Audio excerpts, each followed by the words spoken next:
laughter is only indirectly and unreliably related to amusement. And mirth is highly revealing about cognitive states and process, and I'll say why when you see how the model works. So, the basic idea of the theory is that the funny bone is a hardwired reward system that evolved by natural selection to ensure that a certain costly job gets done. And this organ, this hardwired system, has been prospected by millennia of comedians to create the supernormal stimuli of comedy. I will explain this in due course. A little bit on the evolutionary underpinnings of this theory. We know what sweet is for. It's rewards us for choosing sugar-rich food. It didn't evolve for chocolate cake. It evolved to get us to prefer the more energy-rich foods. So we're wired up to find sugar-rich foods relatively irresistible. It's an innate preference. We know what sex seeking is for. It rewards us for the time and effort we have to spend mating. You know, it's a dirty jerk job, but somebody's got to do it, and there better be some rewards or we're not going to go to all that trouble. We know what cute is for. This classic neotenous face with the baby features. Walt Disney has, and others have exploited this to get us to find, Disney can make a cute alligator, a cute warthog, you name it, you can make a cute one by giving it a baby face. And that is an evolved feature designed to trigger our nurturing and protecting instincts that all cuddle, cuddle. And that's just as much an innate reaction as our response to sweet and sexy. So what's funny? In all these other cases, there's a dirty job somebody's got to do. You've got to take care of the kids when you rather be doing other things. And mating is dangerous and energy consuming, and getting the right foods. These are reward systems that evolved to accomplish some really important purpose that we wouldn't otherwise accomplish. So what did our appreciation of funny? What does it reward us for doing? And our theory is an attempt to explain humor in terms of evolutionary origins and the cognitive computation of the problem that our funny bones solve, and then the cultural elaboration of the underlying mechanism, basically the chocolate cake side of things. So here's what I'm going to do now. All of this has been really just introductory, because I'm now going to take you sketch the Hurley model, and I'm going to review the phenomenology of humor, which is what the model has to cover. Then show how the humor detection mechanism works in slow motion, and then show how comedy has been grown from this seed. So we're going to start with sketching the theory. So we have a little parable to explain the theory. There was an old woman who lived in a shoe. She had so many children she didn't know what to do. Their rooms were piled high with the playthings of boys, comic books, fishing rods, discarded toys, model planes, model trains, the dirt that goes with them, huge piles of laundry that flowed out to the kitchen. Try as she may to get them to sweep, she'd scold them and threaten to pour them and weep. She'd give them some dust cloths and vacuums and brooms. She just could not get them to clean up their rooms. So she gave them some broth without any bread, whipped them all soundly and put them to bed. That's our variation on the old theme. Then she had an idea. While they slept, she made them slippers of Swiffer cloth and put them on, and hid candy around in their rooms. And the next morning when they woke up, they found the candy, they rushed around piling things up and looking for candy, and pretty soon their rooms were just as clean as anything because they were getting all of these rewards that they were. All right, that's just obviously a sort of a silly little parable, but it gives you the flavor of our theory, which is there's a cleanup job that has to be done in our brains, and the only way to get our brains to do it is to bribe them with a reward system. Now, why is there a cleanup job? Because of what's known as the frame problem. What your mind is for generating anticipations. You're always trying to predict the future, and you do this involuntarily all the time. You're doing it right now. You do it every waking hour. How do you know which expectations to generate? You can't generate all possible expectations and predictions. There's just too many of them. The number of possibilities is vast. Neither can you just generate none, as then you'll trip over every stair and be caught in every rain shower. So the trick, of course, is to generate the right ones, the predictions that are likely to be most relevant. Well, how do you do that? That is one way of looking at what the known in AI is the frame problem. Well, we don't solve the frame problem. Nobody can solve the frame problem, but we can minimize it. We can have a system which does a pretty good job of getting the right anticipations in front of us all the time. That's how we make it through the day. So the brain's job is to produce future.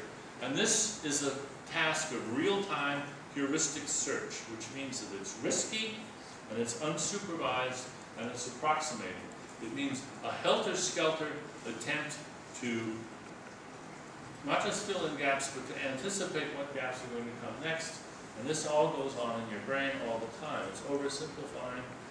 And what happens, because of the heuristic nature of this, is that errors creep in, oversimplifications, jumping to conclusions, misinferences, and they sort of pile up in the vestibule of your mind.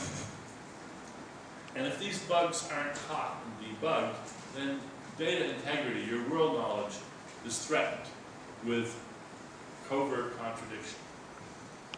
But debugging is a costly, resource-consuming, attention-demanding effort. You can't do it on the cheap.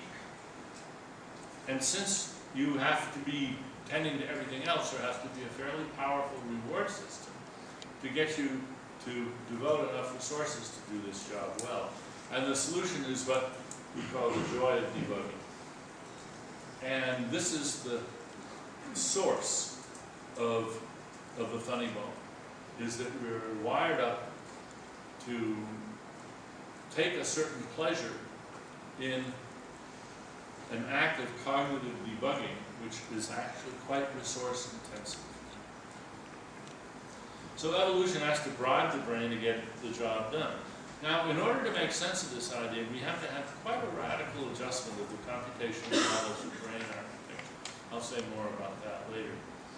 But what we're arguing is that the actual computational architecture of the brain is what we might call semi-anarchic. There's no top-down control signals, there's no boss, it's not hierarchical in the way of many models.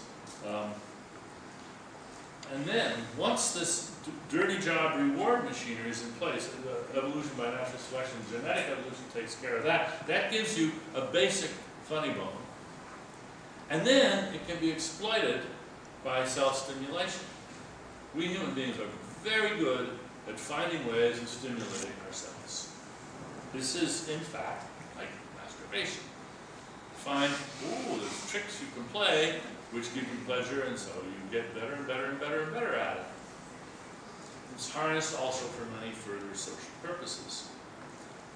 Here's where the other theories come in. Superiority, enhancement, allegiance, probing. All the social uses of humor are built on this underlying mechanism and the fact that we get good at making supernormal stimuli for it. So the concept is due to Nico Tinbergen, a great ufologist. He shared the Nobel Prize some years ago, and was, by the way, the mentor of Richard Dawkins, which a lot of people don't know. Tinbergen had the bright idea of making, he noticed that gulls had that orange spot on their beak, and that it triggered pecking by the chicks, and this triggers regurgitation. And he had the brilliant idea of saying, well, can I stimulate this pecking behavior just without a proper gull head? but just with a stick with an orange spot. Sure enough, he could. And then he made bigger, brighter orange spots. And it turned out that bigger, brighter orange, much bigger and brighter than any gull's beak, triggered it even more. That's the concept of the supernormal stimulus. And it's turned out to be a very useful concept, I think, in psychology and neurophysiology and in ethology. The idea that when nature wires up a system, it doesn't worry about false positives or something like that. It designs the system to have a certain sensitivity. And the natural world does not provide super stimuli in that modality, and so you don't normally observe this. But if some crafty person comes along and contrives a supernormal stimulus, you can get a supernormal response. You can get a supercharged response out of the system. So now we're ready to say what the basic model is that humor consists of supernormal stimuli designed both by unwitting cultural evolution, by mimetic evolution, and of course by intelligent designers, by comedians and comics and playwrights and others. So we've had millennia of prospecting and the attempt to design ever more potent, ever more effective supernormal stimuli to tickle that system. So the idea is to overstimulate the debugging reward machine. And we love it. So, a little bit more about cultural evolution here. Important to remember that the sweetness of the apple doesn't just benefit apples. It benefits apple tree genes, not just apple eater genes. And the same thing is true of humors. Humor enhances the fitness of jokes and signals. It makes them more likely to be transmitted by providing a reward to the vector. It helps it be transmitted. And this is true whether or not somebody deliberately is trying to become influential by using humor, or whether somebody inadvertently makes a funny remark. That remark is going to spread much more readily because it's providing this reward along the way. So that's the sketch of the theory. Now, what does the theory have to cover?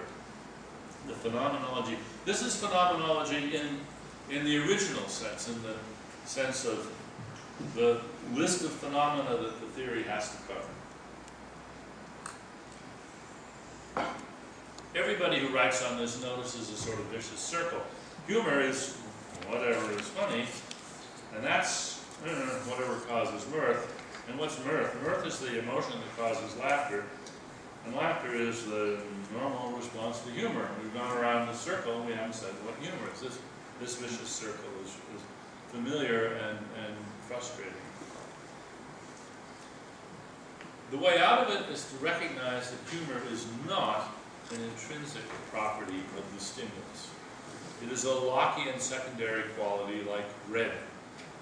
It can only be defined in reference to its effect on a class of, let's say, normal observers. Depends on a disposition in the observer. And this leads to what I call a strange inversion. I often talk about the Darwin's strange inversion. I'm talking later here about Turing's strange inversion.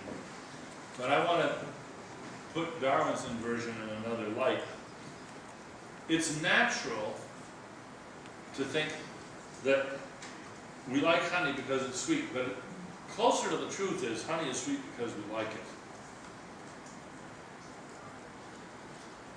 It's tempting to think first there was sweetness and then we evolved to like sweetness. No. That's got the causal order backwards. Sweetness was born with the evolved wiring. There's nothing intrinsically sweet about a glucose molecule. So theorizing, and humor is the same way, theorizing about humor without studying the brain is like theorizing about sweetness by looking very carefully at the structure of glucose. You're not going to get it. And this is where most of the earlier theories have gone awry. They haven't tried to look at the brain. They haven't thought about what has to be the case in the brains of humor enjoyers such that something is